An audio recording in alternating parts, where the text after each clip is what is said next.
minute, fella. Look here. Stand by.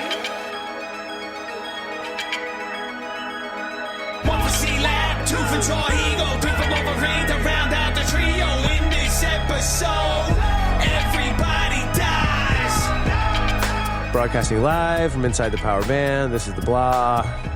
In this episode, everybody dies. Welcome to the show. I'm Kev, and these are my buddies. Ben. I'm not your buddy. Sorry. This is my co-host, Ben. I'm your super pal. Oh, this is my super pal, Ben. Hey, everybody. I'm Jarhigo. I talk like Kermit. For some reason.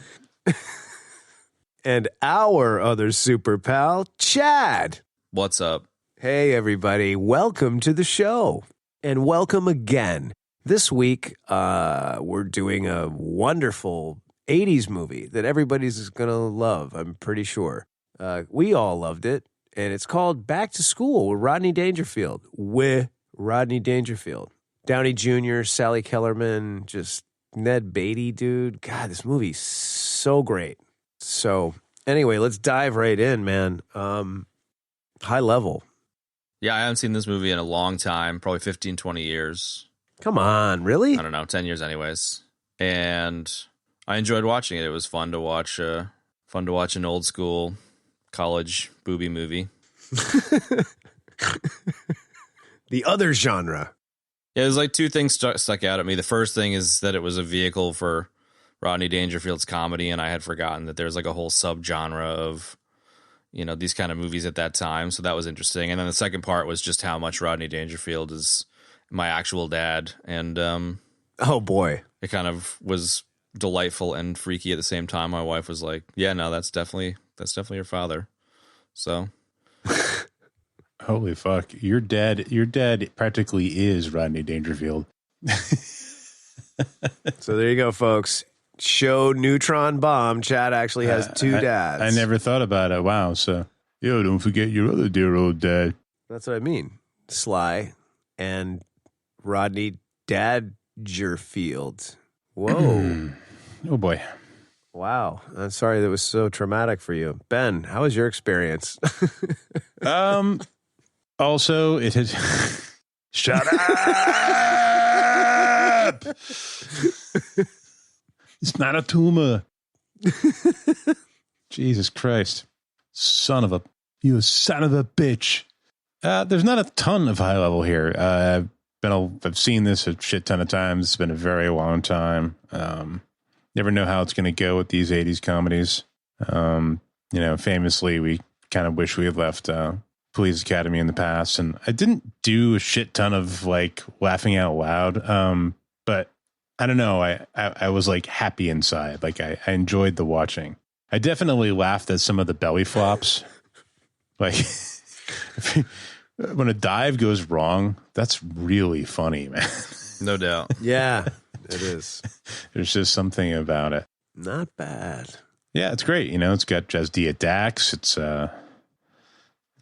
got a stuffy, evil British douchey in a silly little car. Yeah. And totally, dude.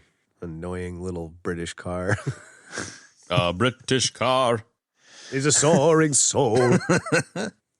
Oh, dude. Nice one. Continue. Sorry. Anyways. Talk. Yeah, no, that's about it. All right. So what was your high level? All right. I love this movie. Now, this is one of those movies, probably not quite like Real Genius, but yeah, close, where it's like I'll watch this thing once every 6 months or once a year at least, you know.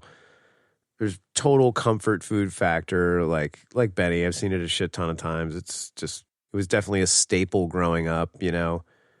But I think the movie aged really well. Like, no, I wasn't laughing out loud, but I had a happy feeling while I was watching it. Sure. It was part nostalgia and part just, you know, like it's actually really well done. You know, it's well populated by a lot of really great actors, you know, that know how to act and play straight and play comedy, you know. So the movie's really good, you know, like that's one of its strengths. It's not like like Caddyshack was populated with like a lot of like great comedic actors, but this movie is populated by a lot of great actors. You know what I mean? And they really helped to make Rodney Dangerfield kind of stand out like he does in the movie. You know, I think that's kind of the strength of the movie. You know, is that it's good. There's like an actual story here too. Like it's simplistic and it's funny, but you know, there's a couple of moments where there's some heart. You know, and it's just well put together and it's well written. You know, and it's like.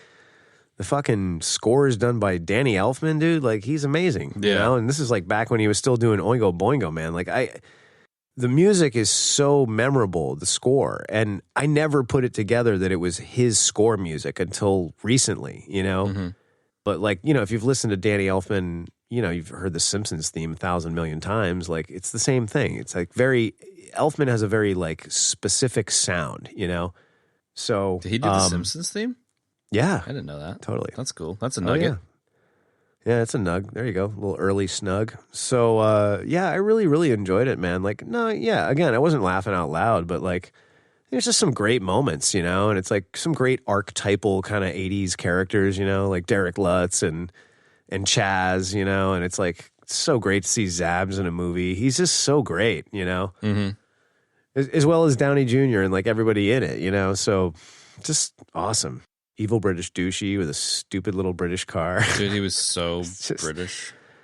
He was so douche. It was great.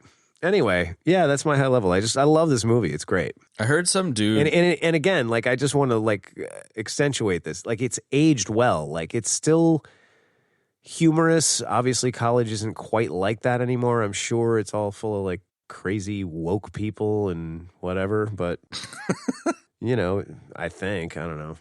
It seems like a nightmare now, but anyway, like, you know, it's just, I don't know. It's just like good fun, man. Yeah. It definitely fits some of the sillier, you know, movies of that time. No doubt. I saw a dude on YouTube talking about how there's like a sprinkling of John Hughes and a sprinkling of Revenge of the Nerds. And it was just like, It totally rang true. It's kind of got little bits of other movies of that era. A little bit of Caddyshack mixed in. That's well said, dude. Absolutely, man. I thought it was clever. Yeah, and while it does have that kind of like comedian vehicle kind of feel, like it's more than that, and it's kind of like because of what I said, like it's got the good writing and the good cast and all that. I mean, it's like, dude, Burt Young, William Zabka, Terry Farrell, M. Emmett Walsh, Ned Beatty, the evil British douchey guy, Sally Kellerman, like Downey Jr., like Sam Kinison. Yeah, Sam Kinison, exactly. Like it just keeps going and going and going. And what's his face that plays Jason? Keith Gordon. Never can remember his freaking name. Keith Gordon. Yeah, Keith Gordon, man, who is just excellent in Christine. Oh yeah. I was trying to think of what else I'd seen him in. I couldn't not think of anything. That was his other big one in the 80s. I don't know why he didn't go on to do more, because he was really great. He's a director. And in that. Yeah. Is he really? Yeah, he went on to directing. I was looking him up the other day. He's done a bunch of TV, like did some Fargo stuff, Homeland, Dexter. Nice. So good for him. He definitely That's great to hear. Seemed to transition or something. Very cool. He very much, since we're on him, let's stick on him for a second. Like, I think he plays the part well. I don't know why, but he gives me this, like, every time I look at him, I'm like, he's Stallone's kid. Like, he looks like he could be Stallone's kid. He's got his arms ripped off his jacket.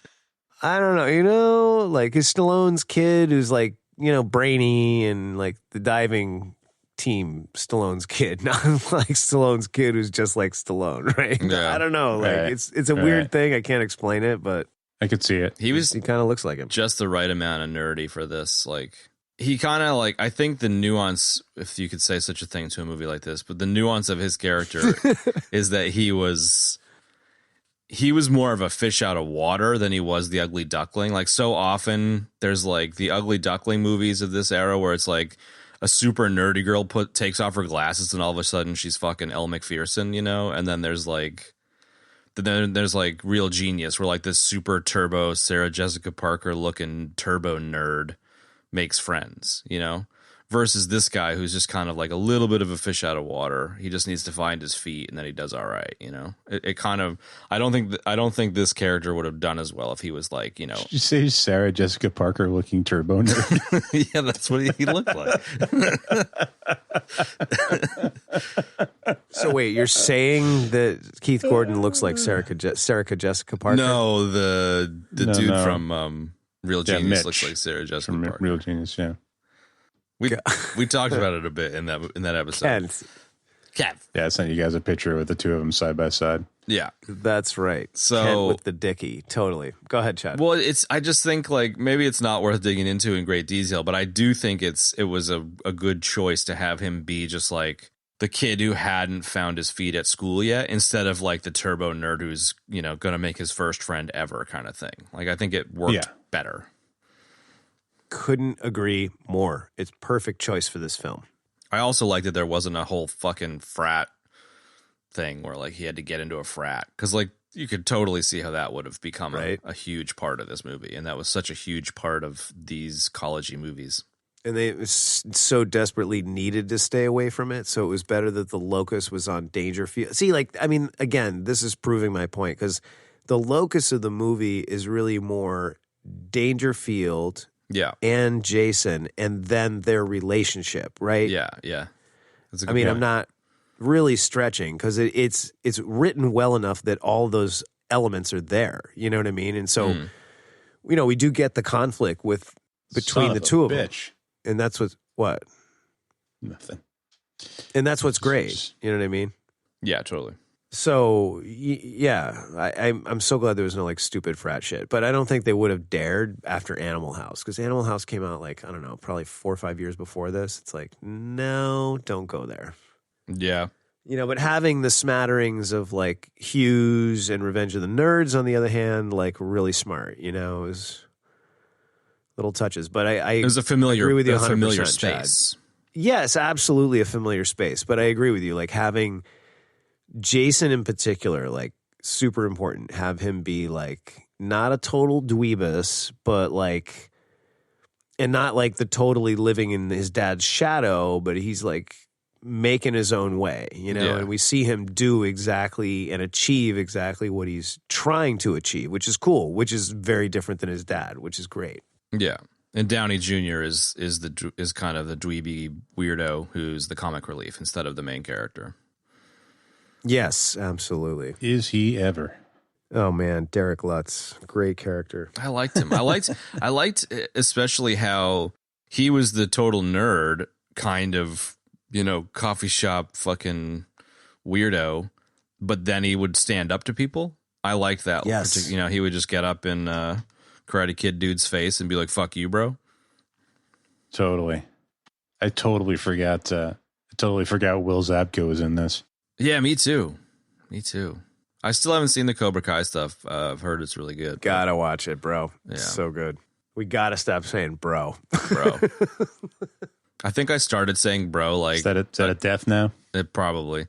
I started saying bro like a dozen years ago as like a joke because of how dumb it sounded, and it just became part of my lexicon, and now I'm the joke.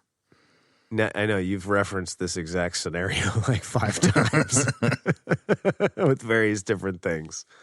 Yeah, okay, so there you have it, folks. Official new death. No, we can't do that. That's too many deaths. Yeah. Nope, we're doing it. Bro death. All right, bro. Yeah, you just died and so did I, son of a bitch. Pile of monkey nuts.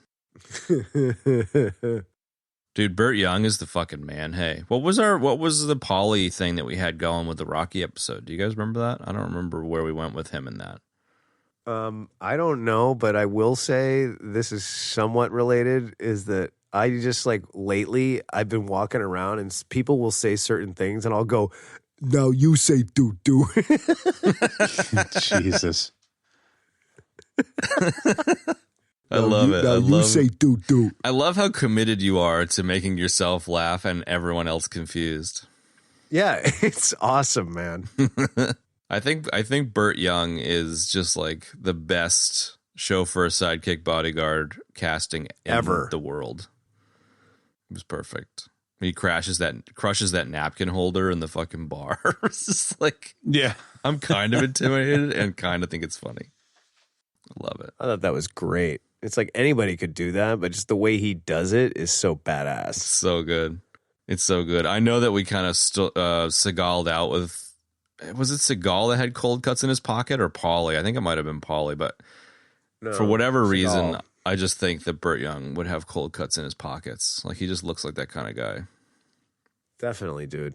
I thought he did have cold cuts in his pockets. I think that's what it was. And I vaguely totally remember like cracking up with the Stallones about all that shit. Right? Exactly. That was in that episode. Yes. I think it was. I think Yes. that's the reference that, like, when I saw him here, I immediately was like, there's something that's so true about this man's character and nature that I can't remember.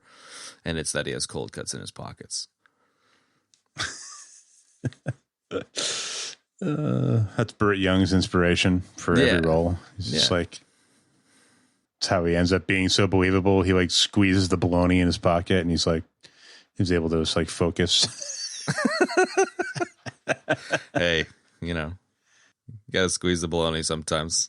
And when you squeeze it like a little, it's like a hard salami, but like a little bit of juice comes out. It's really greasy and nasty. Just a little bit. Yeah.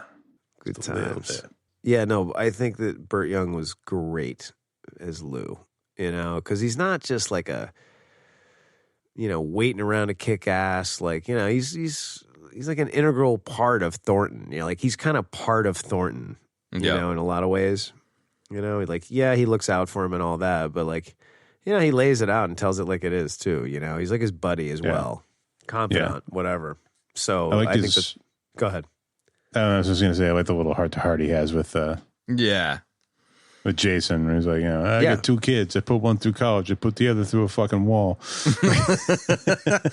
Yeah, and then the culmination of that is like it's supposed to turn the plot around and kind of hero's journey back to everyone winning. And what's his name? Jason's like, fuck you, Dad. I'm out of here, man. This sucks. And then Paulie's just like, Paulie. Lou's just like, your dad loves you. Take care of your dad. Your dad takes care of you. And he's just like, you know what, Lou? You're right. It's like, so now he's Morty, basically, is what pretty you're telling much. me? Yeah. Yeah. Oh, jeez. You know what, Lou? You're right. Oh, jeez, Lou. Oh, geez, you know what? You're right, Lou. But Lou's I do speech, love my Rodney Dangerfield. the throwing to the wall was great, but just the fucking like, he loves you, you love him, bada bing. Oh, wow, you're right, Lou. Oh, you know who we forgot to mention is in this, which is great because this is now the 3rd movie with her in it that we've done. Edie Is McClurg. Adrienne Barbeau. Oh, Adrienne Barbeau. Yeah, John Carpenter's wife. Yeah, that was pretty awesome. She was great. She was awesome. That whole thing. It's so short, but it's so great. Like the party and the sandwich and like just catching him, catching her screwing around and like the pictures. I love the guy that she was screwing around with was Robert Picardo. Yeah, dude, Dr. so did I. I was dude from Star convinced Trek. it was Robert Picardo. Yeah. Yeah, it was. No, it wasn't. Yeah, it was. Giorgio. Did you check the credits? Yeah, no, dude, it legit was, yeah. The doctor. Okay, all right. Because when I watched it again yesterday, I was like, no, that's not him. Yep, it's him. But he would have been really young there. This is probably he was right around the time he did Inner Space, though. I would imagine. Yeah, yeah, probably. That guy rules. I definitely had a who the fuck is that guy moment, and then finding out he was the dude from Star Trek, I was pretty pumped, bro. Let's do Rodney Dangerfield. What? Okay, sure. I guess I don't know. He's just such a classic comedian of that era, but was also kind of like the misfit black sheep, coming off of like all of the cleaner humor from like, the Johnny Carson fucking show and stuff. He was just such a everyman. Hey, I fucking hate my wife, man. I'm an alcoholic, like just that kind of comedian, you know what I mean? Like I don't know. I just have such a fond memory of how much of a like bastard comedian he was. And I totally get why they gave him all these vehicles, I mean, I have like super fond memories of Ladybugs, for Christ's sake. Like I remember that movie being really good. I haven't seen it in a billion years, but I just feel like he's such a unique comedian and I love him. And at the same time, he just says the same kind of joke over and over and over again. And It's just such but it's still funny. He's still funny. Like all some variety of, I don't get no respect. Yeah, exactly. Just over and over again. Well, no, I tell you. He is. He's kind of an everyman, like bastard black sheep comedian. You know what I mean? And like I don't know. It's weird because he kind of inhabits like that space, but then he's also like a leader as well. You know what I mean? Like, you know, again, like he was a huge proponent for getting Sam Kinison in this movie, and then he had like, you know, those like whatever they were. There was like a night at Rodney's or whatever. Like he would feature all those like up and coming comedians. Like he made those specials like in the 80s. Like, you know, he was really cool like that, dude. You know, so I don't know. There's a lot more substance there. Like you know, he had a very unique brand of comedy. He's a very unique guy. You know what I mean? So yeah, he seemed like a solid dude. There's a lot of cool stuff going on there. He's also very. Sorry, go ahead. He's definitely regarded as a mensch in the comedy community for sure. Oh, dude, yeah. Yeah. Everybody had great things to say about him. And apparently he likes to go around in just a robe with his balls hanging out. I mean, who doesn't? That's what everybody would say. Like, yeah, and then Rodney showed up to the meeting in a fucking bathrobe and like he sat down and his nuts were hanging out. I love that idea. The more I hear about this man, the more he is my father. Fucking love it. Yeah, that was definitely your dad. Yeah. I guess, dude, like he strikes me as like a combination of the everyman in terms of like his comedy material, but also the like, I don't know if Hollywood's the right term, but like, I don't know, like rat packy party dude, fun at a party kind of guy. You know what I mean? Like he just has that. He has that kind of weird swagger, and the swagger is totally showcased in this movie with Thornton Mellon. But then I come to like read his bio on IMDb and come to find out that he was a diver in Atlantic City at the same time as there was a diving horse. And like he wrote this movie and like it seems like it's most of it's true, you know, which I just love. How crazy the dude's past is and how it fits with people that were, you know, coming of age in the 50s and rat packy, weird, drunk, fucking pinching girls' butts, being a fucking idiot kind of era, you know? And I just think it's funny. Well, yeah. No, I agree with you, man. Well said. And like also like he kind of was like an adjunct kind of rat pack dude because he was around like back then, like in the 70s and the 60s.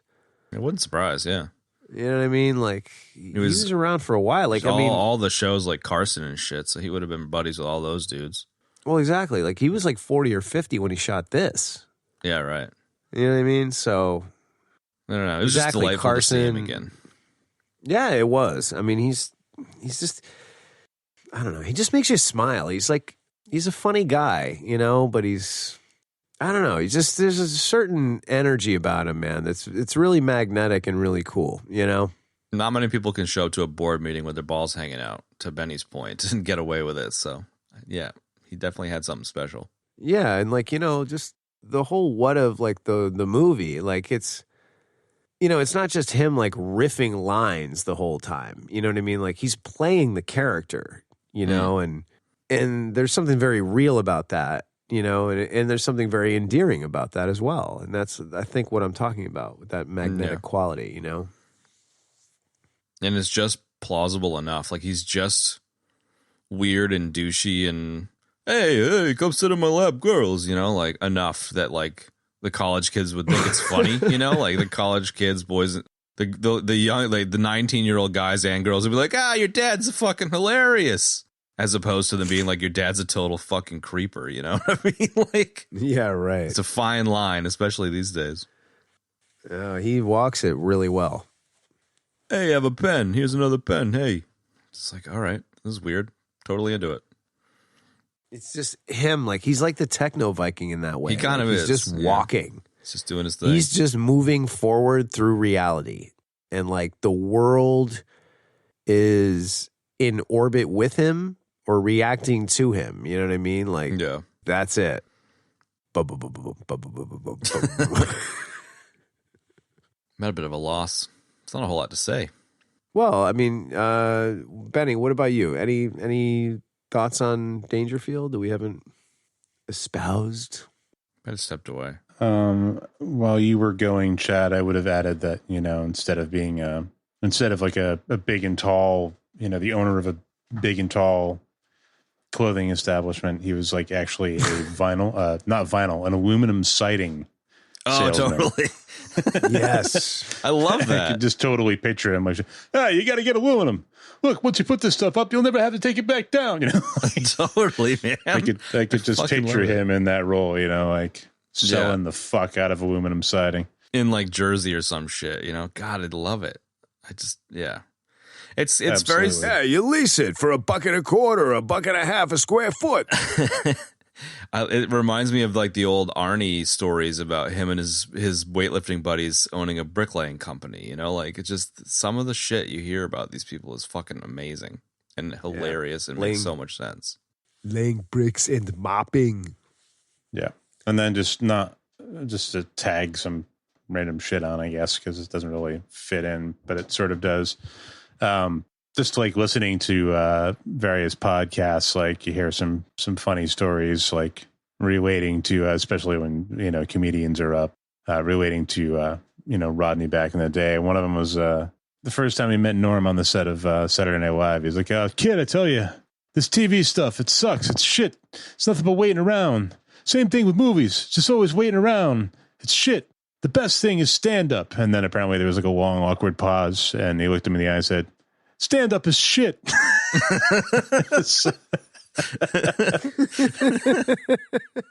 And then Robert Downey Jr. was telling a story about apparently while they were filming this movie, he was like at the store with them or something, and like while they were in the checkout line, out of nowhere, Rodney's like, "Oh God, my ankle!" And he's like, "What, did you hurt your ankle?" He's like, "No, but I'm not going to be coming in tomorrow." And then he was just like, "You can cover for me, right?" Like, so like, I love it, dude. I love it. yeah. He's just such I just picture, based on that video you sent through of the triple Lindy floating in fucking space stuff, which you need to link up because it's the funniest thing ever. I just am totally picturing like Rodney Dangerfield, a person like him, just like trapped in amber. Because like you don't have characters like that in the world anymore, man. Like Jurassic Park, fucking Needle trying to stick it in there, and Rodney Dangerfield's just fucking stuck in amber trying to clone him and bring him back to life. Like, No, you're right about that. it's like a completely lost fucking era. He's just a character, man. I mean, obviously in like this and like Caddyshack, and I mean, he's kind of just being himself. Yeah, But he brings so much to it. He's just he's like a cartoon character. Like half of what's funny about Rodney Dangerfield is like just the way he is. Like just the way he looks and the way he behaves. And I mean, his jokes are fucking hilarious, but it's his whole shtick. It's the whole thing. It's the package that really makes him like just a juggernaut. yeah, I totally agree. But I think it goes beyond like shtick. You know what I mean? Like he's beyond a shtick. Like you could say that he has a shtick, but it's so him. You know what I mean? Like, and there's a lot of substance to it as well. You know what I mean? Like, Yeah, I'd be more apt to say, you know what I mean, Ben? Like a genuine shtick. Well, yeah, like I would like more refer to like what Ben Stiller has a shtick. You know what I mean? Like he's he's kind of done that for like so many movies, and then, or maybe that's not even the best example, but what about Christopher Walken? Would you say that's a shtick? No, because he decided to be weird, and it worked. Like it was a decision. Okay. As a young actor, I decided to ignore punctuation. Exactly. Yeah, I don't know. I don't think I'd really call Walken's thing a shtick. I mean, maybe, but like he does so many different things. Sorry, is it a Walken shtick? Oh my God, dude. Holy shit. Oh my God. I'll take a death for quit. that. Fuck you both. I love how you're like, I'll take a death for that. It's like, dude, you are dead. I'll happily take a death for that. You have jumped off a building and we shot you with giant missiles the entire way you were falling, man. Yeah. You hear about people that, I don't know, kind of develop personas maybe as a YouTuber or a podcaster or whatever. or a movie star for that matter, and the persona eventually ends up taking over the host, kind of thing. Sure. I feel like there's probably a little bit of that with a Dangerfield or a Christopher Walken, where it just like it becomes you if you do it long enough, maybe. Like Dice. Yeah, Dice is like a shtick. Like Dice Clay is like there that. you go. Yeah. That's a shtick. But he's also like, he has become that, Yeah. like as far as I Yes, understand. agree, 100%. That's what people say. They're like, he just became that character more or less. Yeah. Right, but I don't really think that's the case with Rodney. I mean, I could be totally wrong, but it seems to me like it's a combination of like comedic style that he developed and his own just natural attributes, the way he looks, like, the way he talks and the sound of his voice. I guess shtick is the wrong word, but you know what I Yeah. mean. His behavior, the loosening the tie and the, like all that stuff. Like, Yeah, dabbing his face with a handkerchief. Yeah. That's kind of part of the act, you know what I mean? But then there's other parts of it that are exactly him and they're very genuine, you know what I mean? And it's all very unique. I think shtick is the right word just because it brings about this conversation, which shows there is nuance, but like it's definitely, I think you can argue both sides pretty evenly, which means it doesn't matter whether there is or is not a shtick, but it's definitely an interesting topic, for no doubt. And there seems to be a lot less people that have kind of shticks these days. Or maybe if they do, they're all just like screaming into the fucking void, attention-seeking YouTube nut jobs. Yep, you nailed it. That's what they are. And they're just lost in the sea of freaking white snow. That's it. All right, so should we move on from Rodney? Or Sure, man. Let's get into the super meaty plot. As much as we can, I suppose, sure. And by that, I mean there really wasn't much of a plot, but it was enjoyable. Fair enough. Well, I think what I said before is kind of maybe not the plot, but the theme is, the dynamic between him and the kid. Yeah. It's like him and his dynamic. Like, it's really about like, what the dad's done with his life and what the kid's going to do with his life, right? And their dynamic as like father and son. I mean, that to me is the essence of whatever meat is on this bone. Yeah. You know what I mean?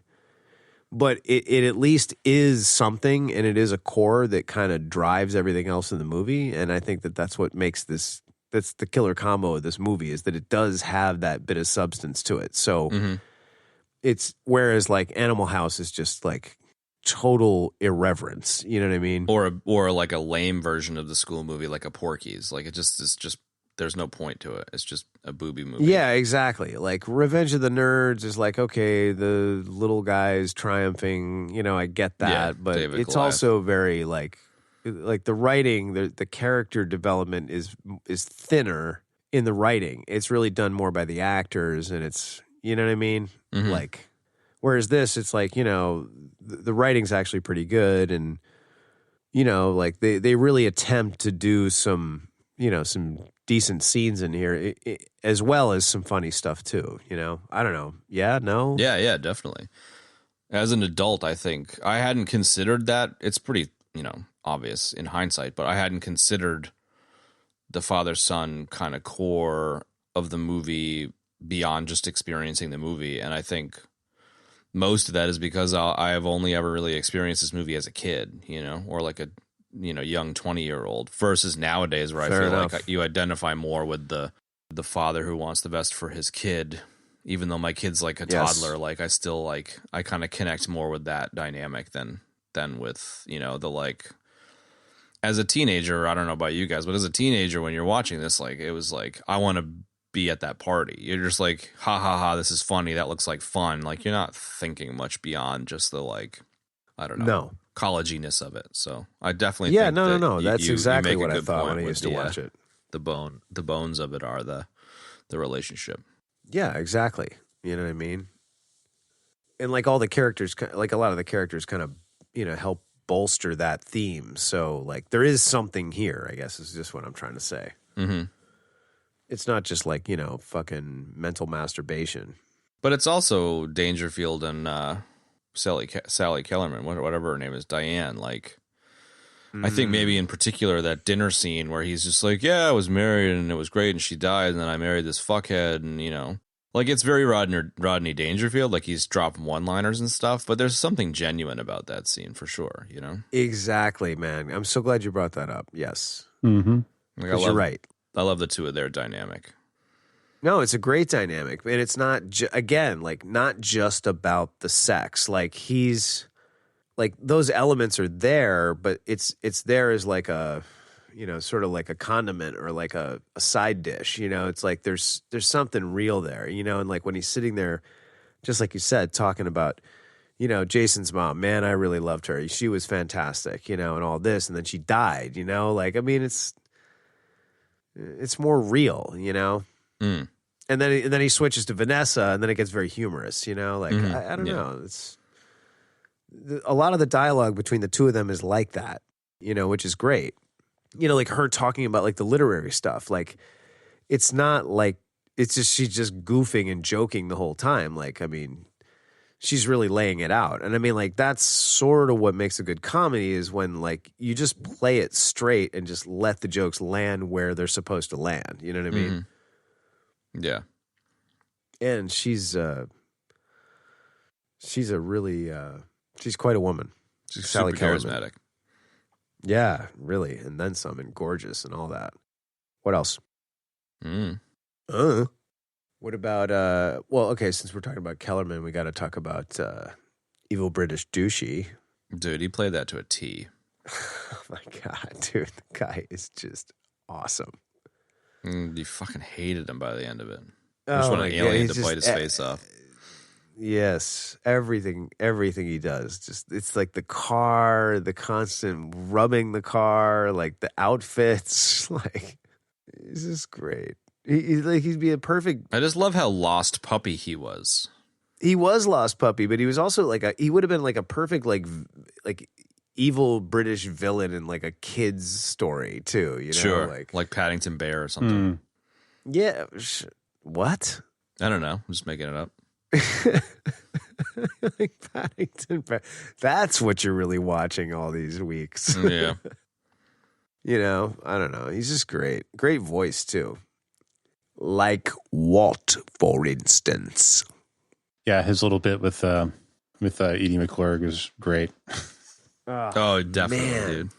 She was not in this movie enough. Yes. Go ahead. Yeah, She's I mean perfect. that one part of it was like worth the price of admission. Yeah. She's so funny, man.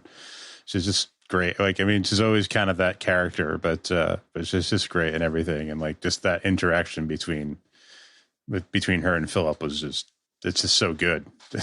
Dynamite. Take this down. Yeah, it was great. No. I had forgotten that I had totally forgotten that she played alongside Dangerfield as the mom and dad to Mallory Knox in Natural Born Killers. Oh shit. What? Like, I totally Forgot all remember about that, Dangerfield yeah. in Natural Born Killers, but I completely forgot she was the wife. Like, I need to go back and see that again. Dude, she is. That's what's so great about McClurg, dude, is that she just like pops up in these roles, man. And it's like, she's so damn great. And then it's like you forget it or you don't realize it, you know? Like, Yeah, which I love. I mean, that's like the perfect role because you forget it, and then when you see it again, you're so delighted. It's like just this constant stream of delight when she pops up. I know. Like Airborne, man. Like she plays the mom to a T in Airborne, you know? Yeah. Like just her whole thing was like so great. Yeah, no doubt. You know? Yeah. Great addition. What? Even just her, just like Go ahead, dude. imagining her hands on that stenography thing, where she's just kind of like mashing the keys and stuff. I just found her so perfect in that scene, man. What is that noise? I'm Thornton Mellon's secretary, sir. I just love that scene too, where he's fucking laying it out for the British douchey guy, and all the kids are turning around taking notes from what Thornton's saying. Fuck, it's great. It's so dumb but perfect. It is. It's like the rivalry that like Philip creates, basically, where, you know, it's like Thornton Mellon is like an actual successful businessman, you know? Yeah. And he's in a business class. It's like you think, you know, you think he would be like, hey, why don't you, why don't you come up and talk and, tell, like instead of just like instantly discounting everything the guy has to say. Yeah. We blasted through Adrienne Barbeau a little bit earlier, and I think that scene where Mellon is like at his wife's party at his own house and he can't get a beer and he's just kind of like made a giant sandwich and everyone's laughing at him. It totally it had the Bruno blind date kind of juggling fucking pate kind of thing going on, and I really enjoyed it. Yeah, I did too. The sandwich I love the sandwich, man. I laughed out loud at that part. It's great, man. Just good. Oh, I hate small food. And he rips the center out of the fucking bread and pours like deviled eggs into it and shit. It's great, man. And meatballs. I know. And ever since I was a kid, even when I watched it the other night, I was like, dude, I totally want a sandwich like that. No doubt. Like, I just take a whole loaf of bread and just hollow this shit out and just go. It's great. And just like the way everybody's reacting to it in the background. It's just like, it's like the fucking, would you please pass the jelly? Like, yes. Oh, nice. Like the Paul and her all fruit commercial kind of a thing. Oh, those are so good. I just love how little of a shit he gives. He's just like, fuck you. He does not give a fuck. He does not give a fuck. He really doesn't. It's some pockets on that dress should be a pool table. Yeah. Yeah. You should try my tall and fat stores. No offense. I love it. So great. I don't know. I totally connect with that. In my youth, I would definitely douche out at some parties like that just for fun. I remember having some parties at my own house, like high school parties, and I would like go around like smacking beer cups out of people's hands and then dancing in the puddle of beer on the floor. And it was just because it was my house. So I was just like, I can make a mess of my own house. This is kind of funny, just being a fucking idiot. Yes. Cause like, there's nothing more lame about, there's nothing more lame than trashing someone else's house. But I was like, well, I'm at my house, so fuck it. Yeah. Totally Dangerfielding out. And like in hindsight, you're obviously like, I was obviously being a complete fucking idiot, but there's something that was just kind of fun about it. Just like, yeah, definitely letting your hair down and being a fucking idiot. He was clearly in that mode at that party. Yeah. What about the apartment, dude? The dorm room? It was pretty sick. Like, I loved, I love stuff like that in this movie. Like, it takes 3 dorm rooms and turns them into like a super apartment, Yeah. It's like the apartment in Coming to America. Definitely. Yes. Very much, very similar to that. Yeah. I really dug that a lot. It fit perfectly. Especially just like, dealing with the, you come off Adrienne Barbeau being like, you have no class. And then the fucking drywall guy's like, you got a lot of class, Mr. Mellon. It's like, I learned it from you, Stevie. Rubbed off of you, Buzzy. Exactly. It's perfect. I totally feel like one of the like secret ingredients to Rodney Dangerfield's success was the everyman, connecting to that kind of like working class, life is hard, fuck everything kind of mentality that he had with all of his comedy. Yes, I agree. I think that was the identifying quality for sure that let people in, So then it makes sense to put him up against a fucking Dr. Philip Barbet, the moronic academic with his stupid British car. That fucking car was so stupid. To shovel of dirt into it, dude. It's fucking great. That was awesome. Fucking Dean Martin. Dean Martin. Dean Martin. That was so good, man. Ned Beatty was great. I mean, he only had a couple of scenes, man, but he played it well. He was really. I love the way he like kissed the rich guy's ass. Like, it was great. You didn't see the actual size of the check. But they didn't really spend too much time on the wealth stuff. Like, there's little bits, Chaz is like, oh, your dad paid off, bribed the dude, and the, Ned Beatty stuff. But like, they totally could have gone down a major cul-de-sac there and had it be all about the money. And I'm glad that they didn't. It was just enough sprinkling in there to get the ball rolling. Yes, absolutely. how about what was just sick in this movie was the feathering in William Zabka's hair. It was, dude, like, yeah, it's an awesome ultimate like 80s mullet. I think we can all agree. Yeah. Yeah. Just like the waves and the feathering was just so insane. He just tore that part up, dude. He's so great as Osborne. Osborne? Chaz Osborne. Oh, was that his last name? Oh, okay. Chaz. I feel like the Karate Kid, Zabka / Chaz Osborne mullet versus Roadhouse mullet. That'd be a good kind of like who would win, a tiger or a polar bear kind of thing. Like the imaginary White Room fight. Yes. Sequence. I definitely think Dalton versus Chaz Osborne. Mullet versus mullet. No throat ripping allowed fight. Chaz Osborne's mullet's got a good chance there, man. It does. It's pretty epic. He was just douchey enough in this. Maybe it's like his confusion when he loses the girl just like makes him you kind of sympathize a little bit, but you kind of don't. Like he's just as lost as the other kid, He's just as lost as Jason. He just happens to be like the fucking jock. Yeah, definitely. Dude, how gorgeous is Terry Farrell? Holy shit, she was stunning. Oh, man. I forgot she was in Star Trek. I forgot she was Dax or whatever. Yeah, she's a looker, man. I'll tell you what.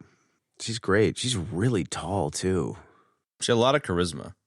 Like, she didn't have many lines in this movie. She's always just smiling and stuff. It was just like, she really brought a lot of that, like, innocent, just in school, kind of nerdy, trying to find her feet kind of energy, too. Sweet, too. Yeah, girl next door. Yeah, she's great. I gotta say, the one super like cringy, I was just like, what segment was like when they finally like towards the end of the movie, they kind of like meet up in like one of the like foyers of the buildings. Yeah, that was weird. Yeah, and he's just like, I'm just totally in love with you. And she's like, I love you too. I was like, what? Wait, what? You were on a date with Chaz last night. What the fuck are you talking about? Yeah, exactly. I was just like, all right, that's a little. I think it's a little early for that, folks. Right? You sound like a dad here. You sound like a dad with a shotgun on prom night.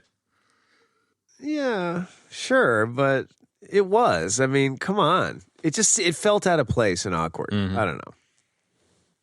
I didn't need to nitpick it, but. Oh, that was definitely a gripe of Kev that I had for sure. Yeah, it just jumped out at me. I don't know.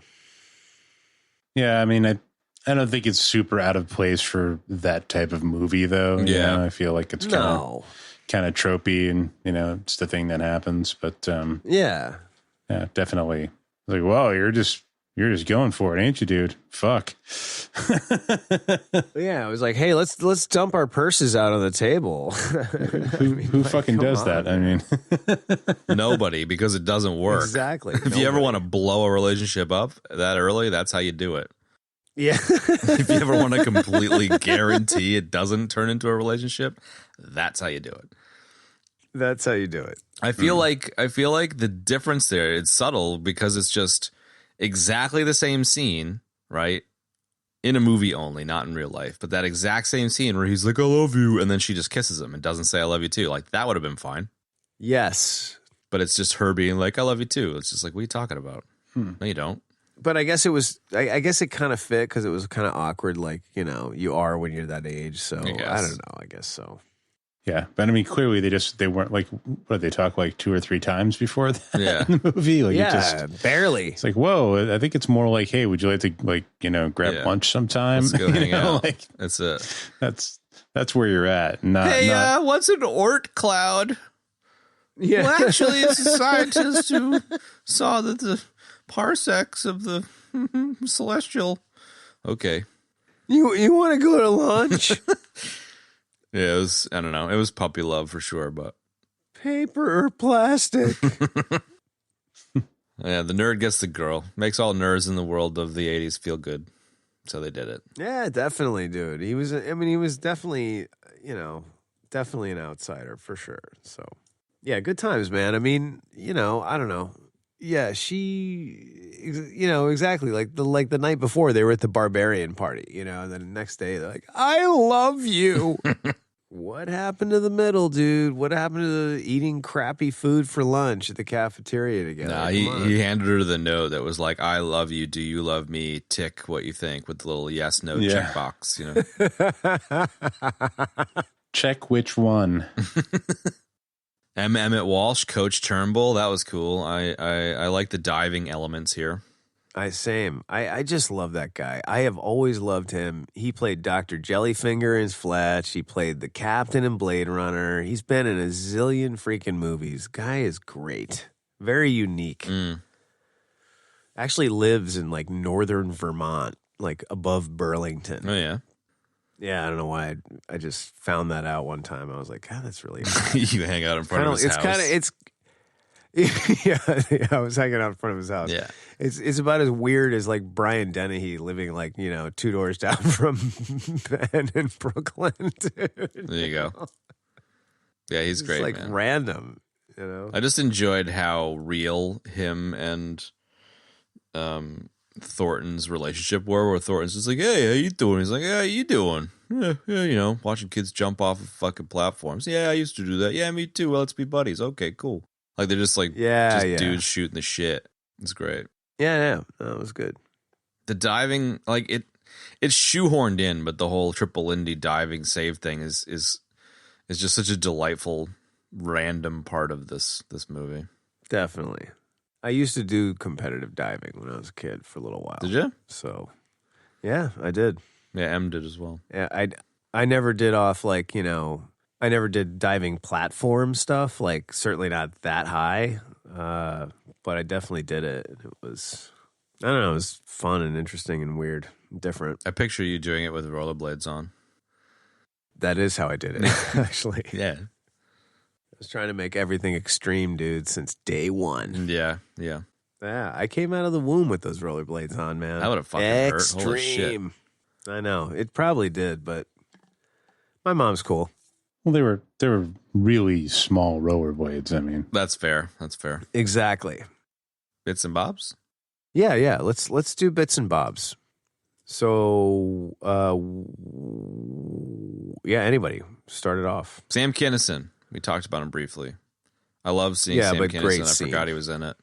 Him screaming at that poor young girl, I found highly entertaining. Yeah, but the tee up there is great with the girl's response, how she's like so like textbook about her answer. Yeah, it was great. He's just the way he lays it out is great.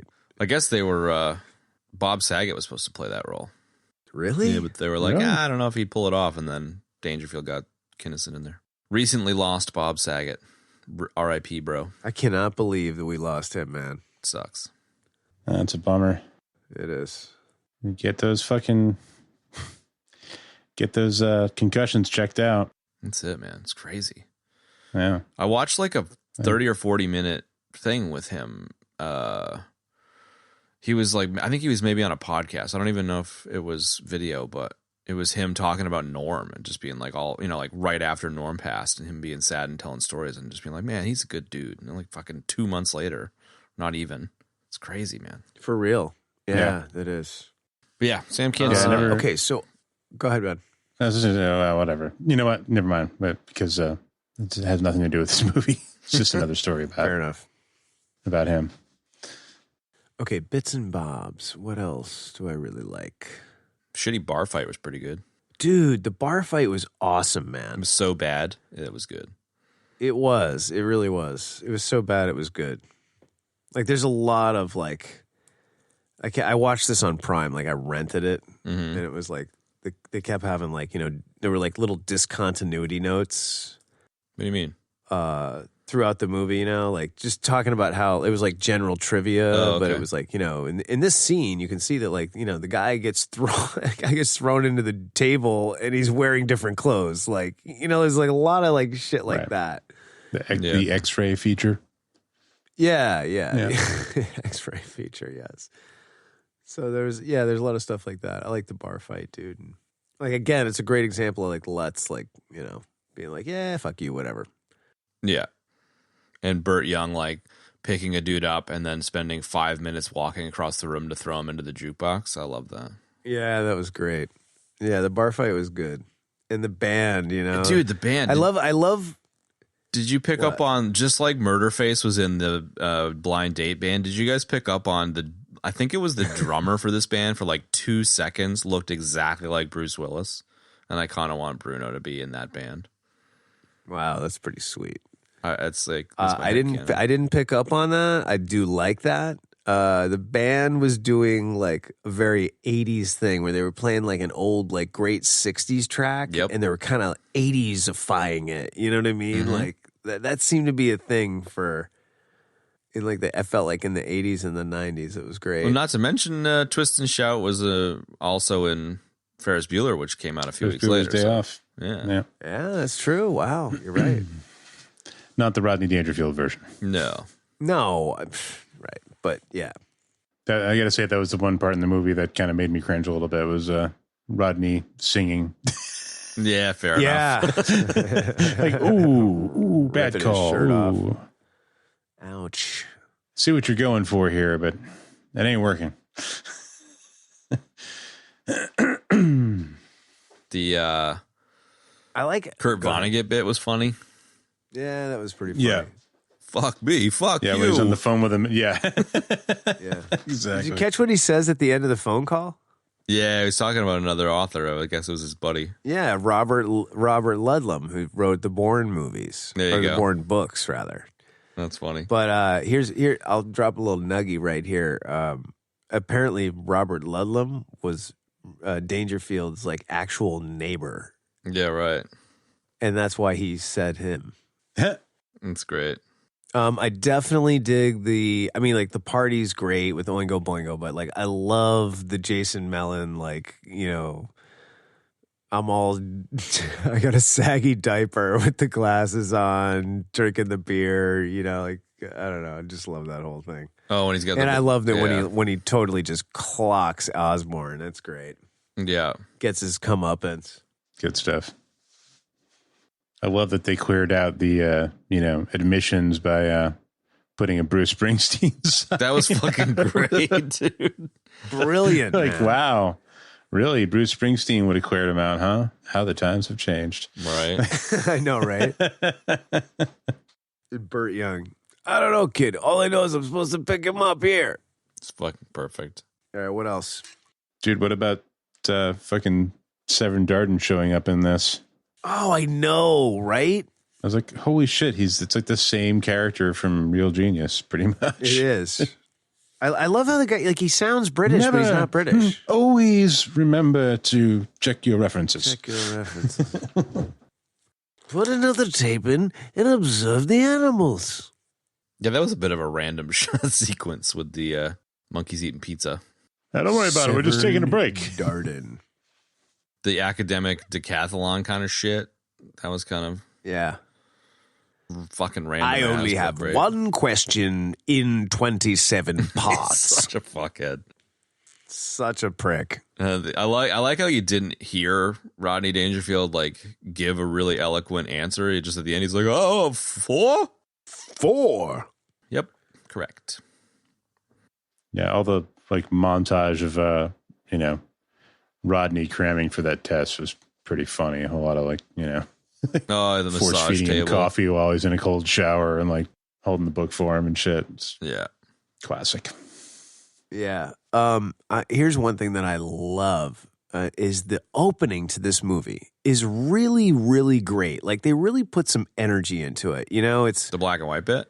yeah, like it's just the combination of like, you know, all the like the cuts and the Danny Elfman theme. Like it's a really iconic theme. Like, you know, it's just that Danny Elfman style. It gets inside your head, you know.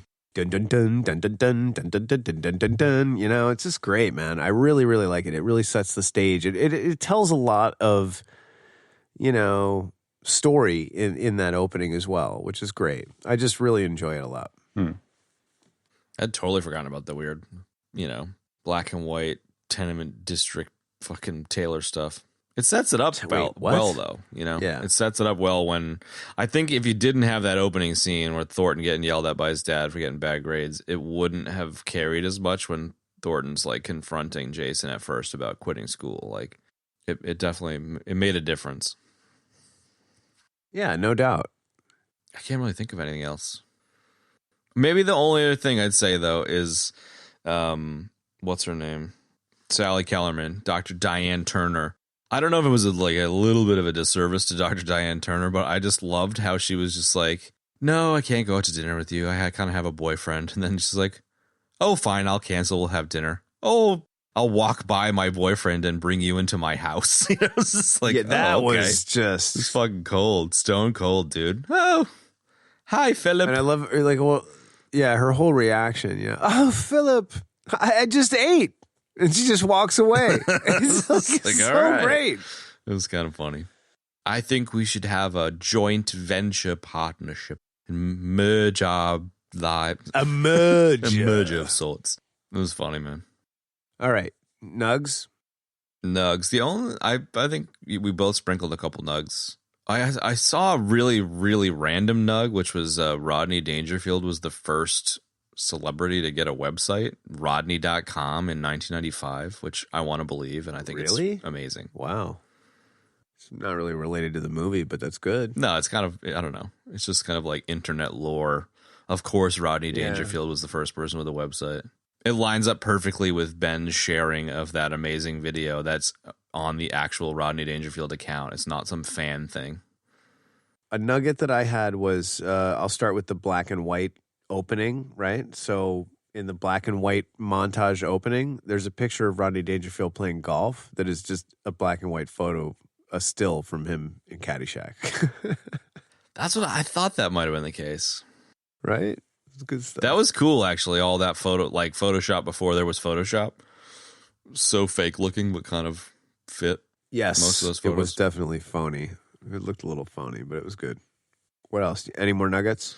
I can't remember the details of it, but it was just something along the lines of this movie did really well. It was like one of the top grossing comedies It was.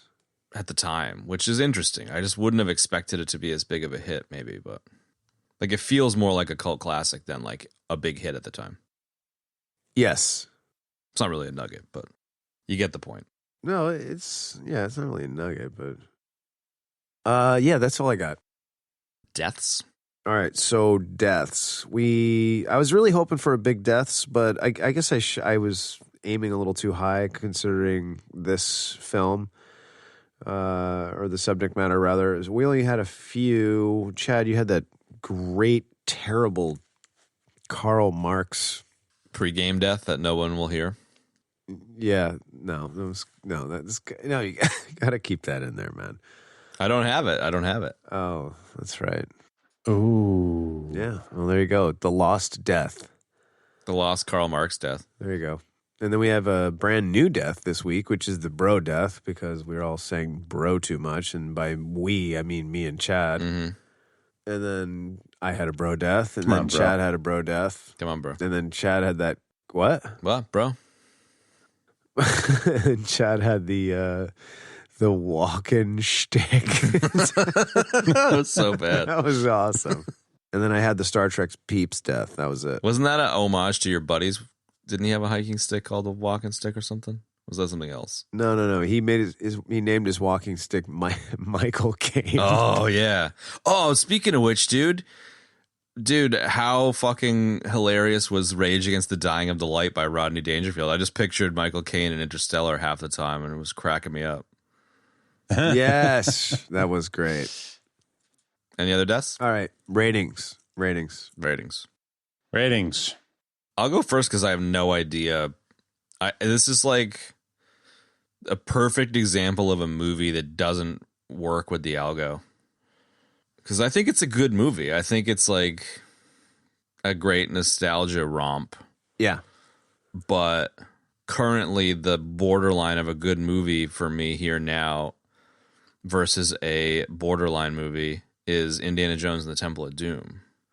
And this movie is not better than Indiana Jones and the Temple of Doom, I don't think. Yeah. Okay. Sure. It's in the neighborhood. So just without me blathering for fucking half an hour about the algorithm, I think this movie is. I think Texas Chainsaw Massacre is better. I think it was like we covered it in that episode where it was just like Texas Chainsaw Massacre was a remarkable movie at the time for the budget. And then I think this just pips I Love You to Death, which we did recently, which are both at 4.8. So it's a 4.8. I think more than it, I think disregard the number because it's clear that there's a issue with the algorithm when it comes to nostalgia based or comedy movies. But yeah, I enjoyed watching it, man. I really dug it. And if you've ever seen it before and had fond memories, you can watch it again and enjoy it. And if you've never seen it before, and I'd feel be good curious about it, what you think about it, because I don't know, it was good. I dug it. Let us know in the comments section. Give us the dude. My fucking kid watches YouTube a bit here and there, and whenever one of the people in the video says, "Don't forget to like and subscribe and give us a thumbs up," he sticks his thumb up in front of the iPad. It's the funniest thing. I fucking crack up every time. Great. Ring that bell for notifications. Ring it. That's it. All right, Benny, what do you got? Yeah, this is a warm, cozy, comfort food kind of movie. Got some nostalgia going on. It's got a lot of heart too. It's a father-son story. I can dig that. It's got Rodney. You gotta love Rodney, man. Totally. I'm going with an 8. Yeah, I love it. Definitely, dude. That feels good. Yeah. I like it. I'm going to go higher. I'm going to go with a 9. Beauty. And I won't go 10 because I don't think it's quite legendary, No. but it's just so solid and it holds up well. Like, I watched it and I was like, yeah, like this all holds up. This is good. The acting's good. The writing's good. Like, everything's good here, Like Benny said, a little bit of heart, great comedy. And it's Rodney, dude. You cannot deny him, dude. He's great. So I'm sticking with my 9. Nice. Yeah. All right. Slyclops, what do we got next week? We're Boba Fetting out with the Book of Boba Fett next week, which should be a good chat. Oh, that's right. We have a special guest joining us, which we'll surprise y'all with. Oh, okay. Yeah, that's fine. Surprise guest. Surprise turbo fan who likes eating Mexican food off the ground. That's the hint. And has a YouTube show. Yeah, totally. So tune in. It's going to be a good chat, man. I'm really curious to hear what you guys think of Boba Fett versus like Mando versus the other Star Wars stuff. Well, wait. How many Boba Fett episodes are there total? 7. Oh, that's it? Like that's all there is? Yeah, I thought there were 8, but there's only 7. Yeah. Wow. Okay. All right, cool. So yeah, there you have it, folks. Check that out. Boba Fett next week with special mystery guest. Ooh. And thanks for joining us for back to school. And that's it. Good night and goodbye. Later, bro. Okay, bro. See you, bro. See you, bro. And that's going to wrap up this week's episode. Folks, if you'd like to check out the show notes, you can find them in your podcast app of choice or at our website, ebd.fm/episodes/145. You can support us in a number of great ways. You can tell somebody to check out the show. You can rate us and review us on iTunes or wherever you get your podcasts. You can also support us on Patreon.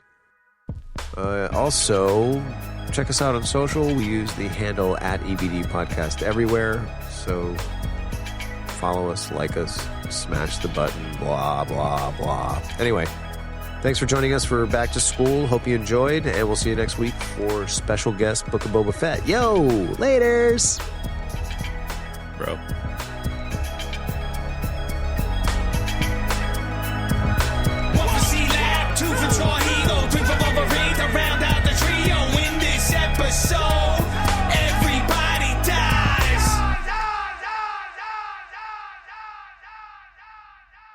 Beady, beady, beady. Like what, for instance?